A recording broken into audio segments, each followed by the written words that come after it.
Hi அனைவருக்கும் வணக்கம். ஈரோட்டில் இப்போ சூப்பராக மழை வந்துட்டுருக்குங்க நைட் டைம். அதனால் குயிக்காக ஒரு தக்காளி சாப்பாடு சுட சுட சாப்பிட்லான்னு சொல்லிட்டு தான் இன்றைக்கி செஞ்சோம். அதையே வீடியோவாக போடுறோம். ஒரு 1/2 அன் தாங்க இதுக்கு தேவைப்படும். ஒரு பெரிய வெங்காயம் சின்ன சின்னதாக கட் பண்ணி நல்லா வணக்கி விட்டுட்டு, தக்காளி வந்து நான் மிக்ஸி ஜாரில் போட்டு ஒரு ஓட்டு ஓட்டிட்டேன். கட் பண்ணி வணக்கிறத விட அரைச்சி போட்டால் இன்னும் டேஸ்ட் நல்லாயிருக்கும். அது கூடயே 4 சின்ன வெங்காயம் போட்டு நல்லா மிக்ஸியில் அரைச்சிட்டு, வெங்காயம் வணங்கினதுக்கப்புறம் அதை போட்டுட்டேன். அந்த வெங்காயம் தக்காளி வணங்குறதுக்குள்ளேயே நம்ம வந்து 2 கிராம்பு, கொஞ்சம் சோம்பு, ஒரு துண்டு பட்டை, ஒரு ஏலக்காய் போட்டு நல்லா பவுடர் பண்ணி வச்சுக்கலாம்.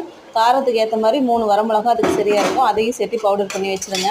தக்காளி வணங்குறப்ப கொஞ்சம் மஞ்சத்தூள், உப்பு போட்டு நல்லா வணக்கி விட்டுட்டு, நம்ம அந்த பவுடர் பண்ணி வச்சுருந்தோம் இல்லையா வரமிளகா, அதையும் போட்டு ஒரு பெரட்டு பெரட்டிட்டு, இஞ்சி பூண்டு பேஸ்ட் போட்டு ஒரு பெரட்டு பெரட்டிட்டு, அரிசி அதுக்கு தேவையான அளவு தண்ணி விட்டு 2 விசில் விட்டு எடுத்திங்கன்னா மழைக்கு சூப்பராக தக்காளி சாப்பாடு ரெடி ஆயிருங்க.